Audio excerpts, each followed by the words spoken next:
Good evening, dear sisters and brothers. Welcome to the evening session of Being Heartful Every Day with Swadhyaya.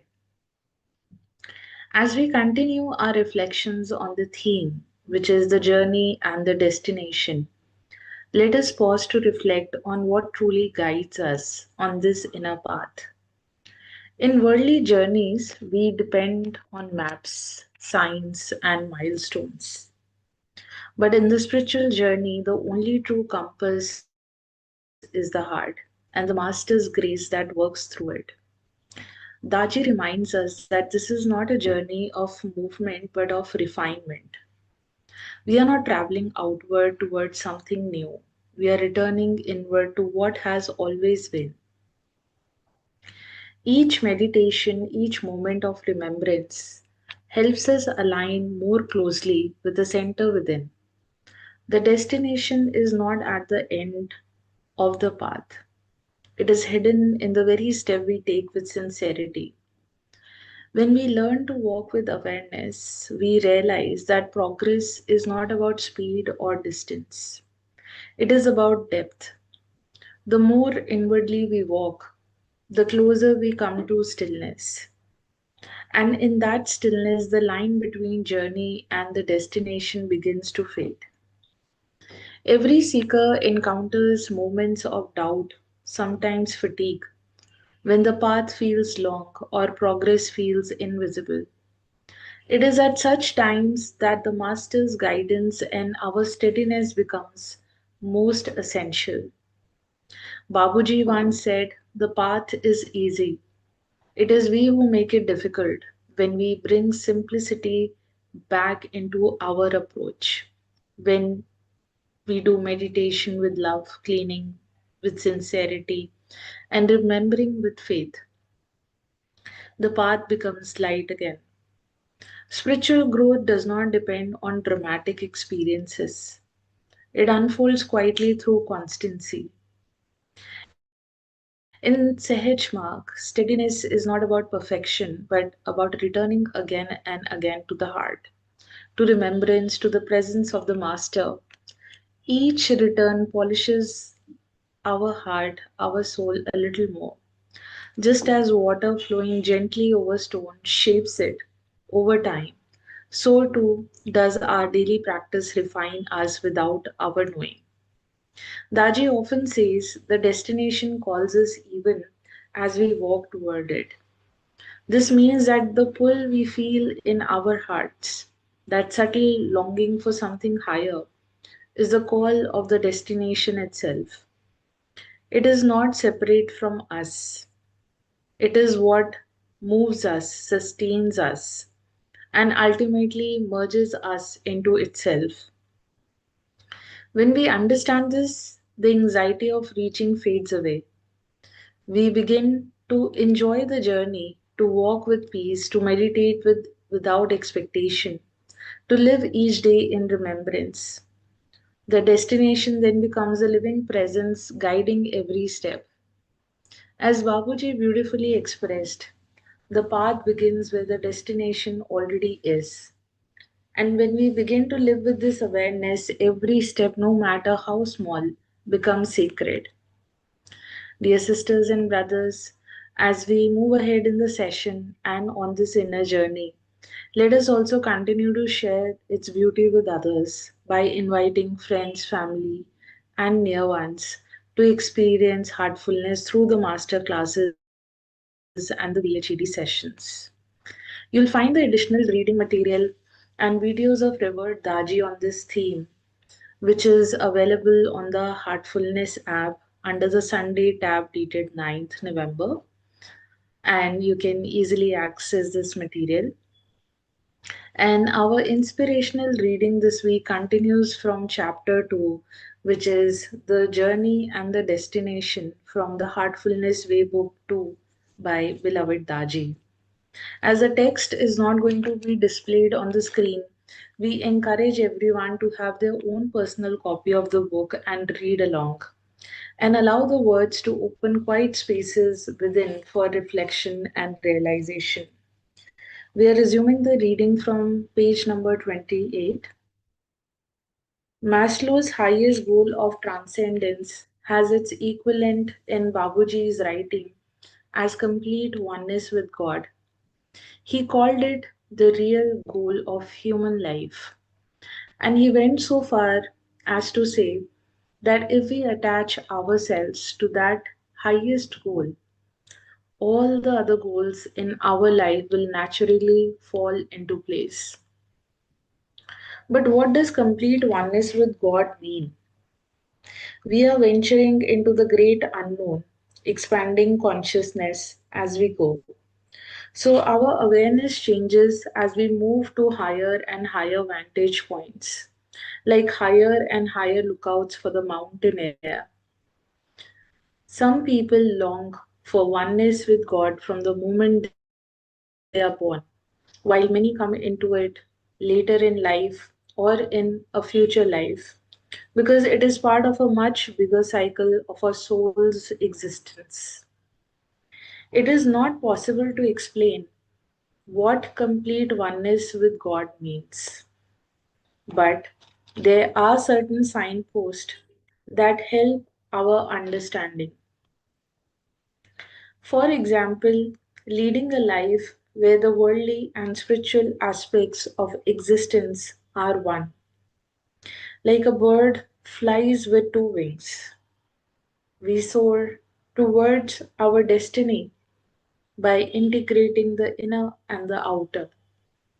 Such a way of life enriches our personal existence and also contributes to the collective evolution of humanity, fostering a deeper sense of connection and purpose. Daji, the idea that we are both worldly and spiritual beings is reassuring. It helps me understand my it helps me accept my weakness and failures. But what you're saying hints at much more. Are you saying that there is a grander purpose for us as human beings beyond this physical existence? Yes. We often talk about evolution as a physical thing, but our physical body is just the tip of the iceberg, the visible part. The center of our existence is the soul, and in between is where we find all the actions. The soul is from the source from which our potential arises, and from potentiality arises consciousness, and from consciousness arises energy, and from energy arises matter. This has been explained through a diagram which is on the chapter page 29. Our journey involves all these dimensions. For instance, how does consciousness evolve? The field of consciousness, chitta, is the canvas upon which consciousness, chit, thinking, manas, intellect, buddhi, ego, ahankar, and all the senses and energy flows play out. So, consciousness is purified when these functions are refined, allowing us to perceive reality directly. Remember, perception is often biased by the impurities and the complexities that have accumulated in the field of consciousness. When the lens of perception is not clear, information is interpreted according to subconscious patterns and belief systems. We see reality through filters. That is why we take up meditative practices to remove the complexities and impurities, refine our thinking, intellect, and ego, and learn to listen to the heart, the conduit of the soul.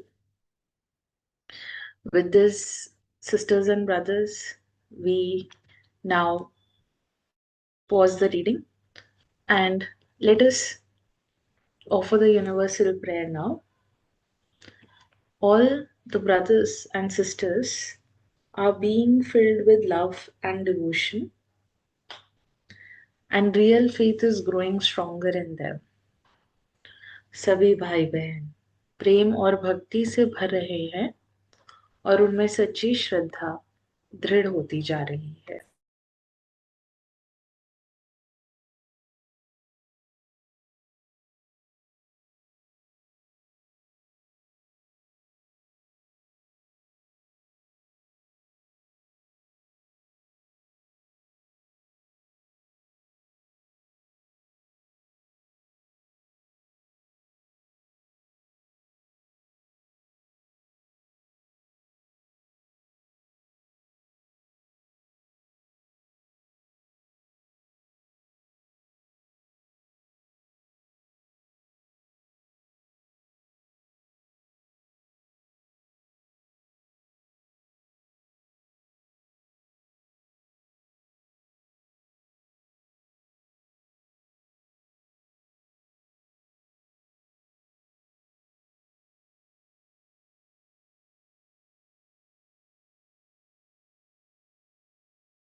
May this universal prayer unite all the hearts in the world with love and harmony.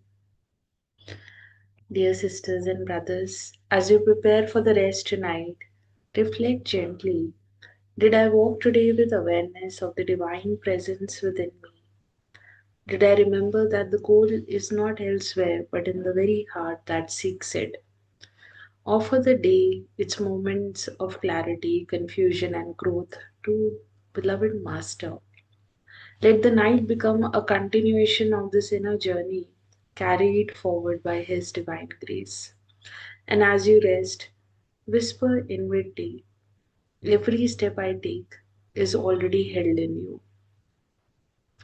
Dear sisters and brothers, thank you for joining this evening session. And as we continue to reflect on the journey and the destination, may we remember that in heartfulness, the goal is not distant, it is ever present. The more we walk inwardly, the more we discover that the journey itself is sacred and the destination is already here within the heart where the beloved resides. We look forward to seeing you all tomorrow for the morning session at 6 a.m. Until then, wishing you all a very good night and a good rest.